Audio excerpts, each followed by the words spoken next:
everybody, my name is Vidur Sharma and I welcome you all on the EduMentors YouTube channel.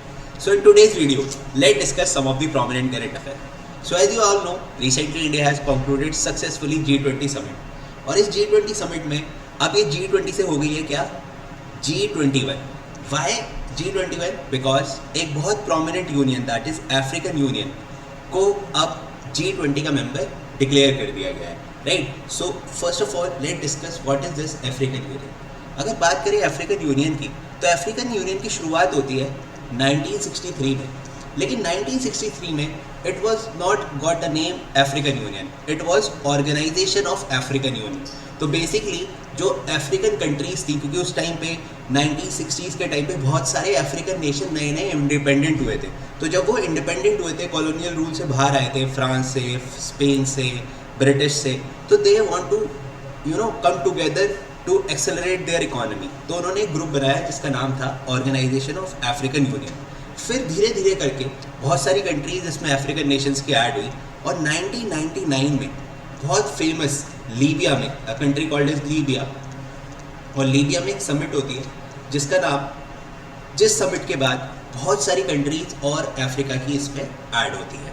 But finally जो हम आज का African union देखते हैं ये फाइनली कंक्लूड होता है 2001 में. तो African union finally form it's concrete shape in year 2001 और इसका हेडक्वार्टर आज हमें देखने को मिलता है इथियोपिया की कैपिटल में जिसका नाम है Aedes अबाबा.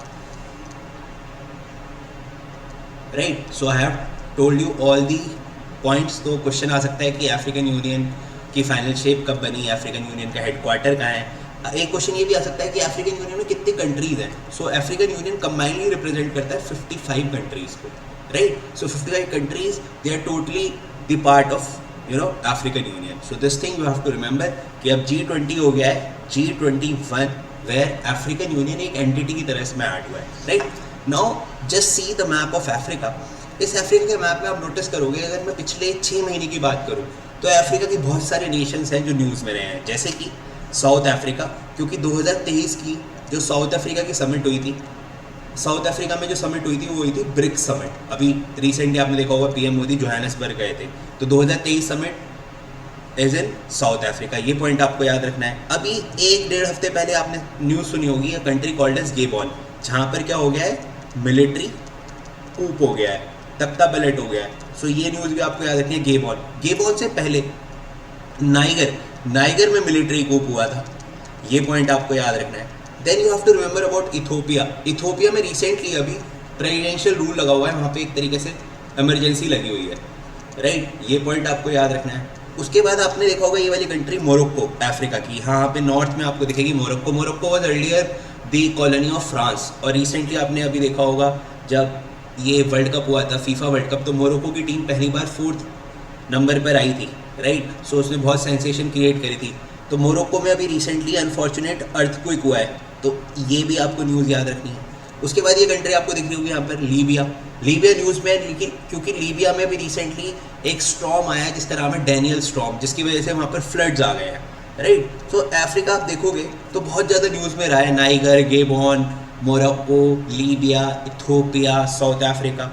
Right. So just see what are the capital of these countries. Please write this in the comment section. Right. Now let's move forward to the next current affair. Next current affair is the Global Biofuel Alliance. This is a very important initiative. It is also the byproduct of recently concluded G20 summit.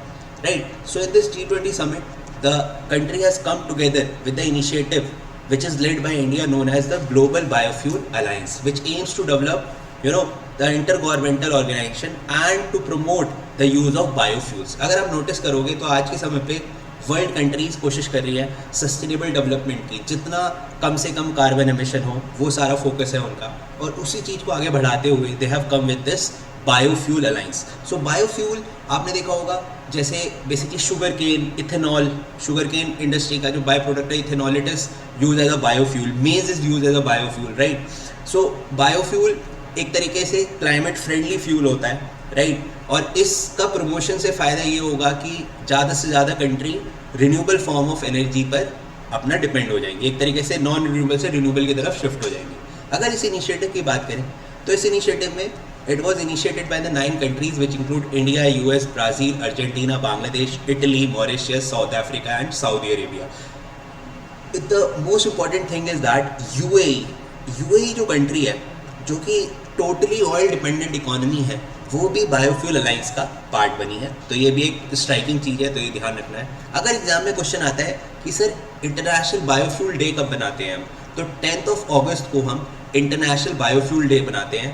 क्यों बनाते हैं? Because 10 अगस्त को आपके जो रेडॉल्ट diesel थे, जिन्होंने diesel engine बनाया था, वही फर्स्ट पर्सन थे जिन्होंने सबसे पहले बायोफ्यूल इंजन भी बनाया था, राइट. तो उनकी अवेयरनेस के लिए हम हर साल 10 अगस्त को बायोफ्यूल डे बनाते हैं. This point also you have to remember. चलते हैं आगे towards the next current affair. You can see this creative also.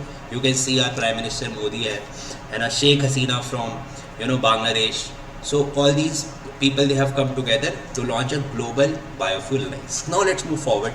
Now recently, this is sports news. As you all know, Virat Kohli became the fastest player in the ODI to score 13,000 run. अभी recently उन्होंने पाकिस्तान के against century बनाई विराट कोहली ने, और उसके बाद he became the first player who scored 30,000 run in least number of matches. Although there are many players जो 30,000 cross करे हैं, like Sachin Tendulkar and all, but Virat Kohli ने सिर्फ 267 इनिंग्स में आपके 13,000 रन क्रॉस किए हैं. So this point you have to remember. Prior to that हमेश Amla, right, Sachin Tendulkar, these are the player they have scored more than 13,000 run, but the fastest is Virat Kohli. And recently you have to remember this thing also, that India has successfully won the Asia Cup also. So Asia Cup cricket अभी recently conclude हुआ है 2023 का, जो कि जीता किसने है? India ने. डिफीट किसे किया है? श्रीलंका को, right. And don't get confuse with the Asia cup and the Asian championship which has recently started in China. ठीक है, एशिया कप होता है क्रिकेट का, और अभी जो एशियाड शुरू हुए हैं, बेसिकली एशियन गेम्स शुरू हुए हैं, वो एशियन गेम्स होते हैं आपके एक तरीके से एशिया का मिनी ओलंपिक, राइट. तो ये भी यहाँ पे ध्यान रखना है कि एशियन गेम्स 2023 के कौन होस्ट कर रहा है? It is hosted by China, right. और इसमें भी एक फैक्ट याद रखना है कि पहली बार इसमें क्रिकेट को ऐड किया जा रहा है. इस साल के जो एशियन गेम्स होंगे उसमें क्रिकेट भी ऐड होगा, right. So this point you have to remember. Last Asian games 2018 में हुए थे, फिर ये वाले जो एशियन गेम्स थे वो 2022 में होने थे, but due to corona they have decided to conduct in 2023. तो अब रिसेंटली स्टार्ट होने वाले हैं. So don't get confuse with the Asia cup. Asia cup is for cricket और Asian games is for athletics and other games, right. And in this also the cricket has been introduce for the first time, right. Now let's move forward to the next current affair. The next is the 21st edition of the India-France bilateral naval exercise known as Varuna. As you all know that India used to conduct many defense bilateral exercises with the different countries, and in that recently India has decided to conduct a naval exercise with a country called as France, right. तो France के साथ conduct की है. अब question आ सकता है कि sir कहाँ पर कंडक्ट करी है? So it is being conduct in the Arabian sea region, right. So Arabian sea region में कंडक्ट करी है. इन जॉइंट मिलिट्री एक्सरसाइज से क्या होता है, हम आपस में कंट्री स्ट्रेंथन करती हैं, अपनी दोनों मिलिट्रीज आपस में मिलके अपनी कैपेबिलिटी स्ट्रेंथन करती हैं, और एक तरीके से कॉमन एनिमी के अगेंस्ट हम अगर आगे जाके फ्यूचर कोई इवेंचुअलिटी हो तो उस कंट्री पर हम रिलाई कर सकते हैं. जैसे आपने देखा होगा इंडिया यूएस के साथ मालाबार एक्सरसाइज कंडक्ट करता है, जापान के साथ गार्जियन धर्मा एक्सरसाइज कंडक्ट करता है. तो हम अलग अलग कंट्रीज़ के साथ अपने डिफेंस मिलिट्री एक्सरसाइजेस करते रहते हैं. तो ये 2023 वाली वरुण एक्सरसाइज आपको ध्यान रखनी है विद फ्रांस. और ज़्यादा से ज़्यादा एग्जाम में पूछ लेते हैं location. So location is in Arabian sea which is in the west of India, right. So you can see this creative also, right. By this you can see that Indian officials and the French officials are there to inaugurate the exercise Varuna, right. Now coming to the last current affair, that is India Middle East Europe mega economic corridor. ये बहुत ही important economic corridor है. अगर आप बात करो अब से पहले, तो इंडिया ने रशिया के साथ नॉर्थ साउथ ट्रांसपोर्ट कॉरिडोर की बात की हुई थी, जिसमें कोशिश ये थी कि इंडिया रशिया तक यानी कि यूरोप तक अपना इकोनॉमिक स्ट्रेंथ इंक्रीज करेगा.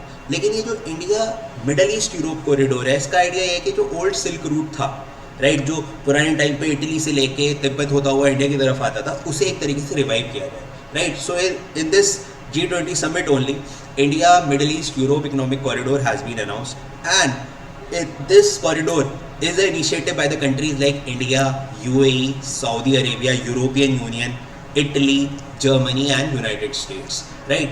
Just remember that United States is also there. Although the name is India, Middle East, Europe Economic Corridor. तो generally United States ना तो Middle East में आता है ना Europe में आता है, but United States इसका part है. तो this thing you have to remember because जब question आता है तो हम confuse हो जाते हैं ऐसे questions पे.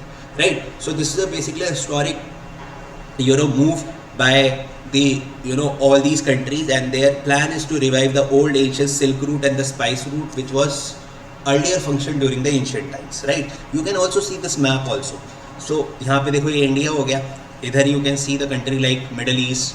ठीक है, हाफिया is a port in Israel. Right? Israel में port है हाफिया.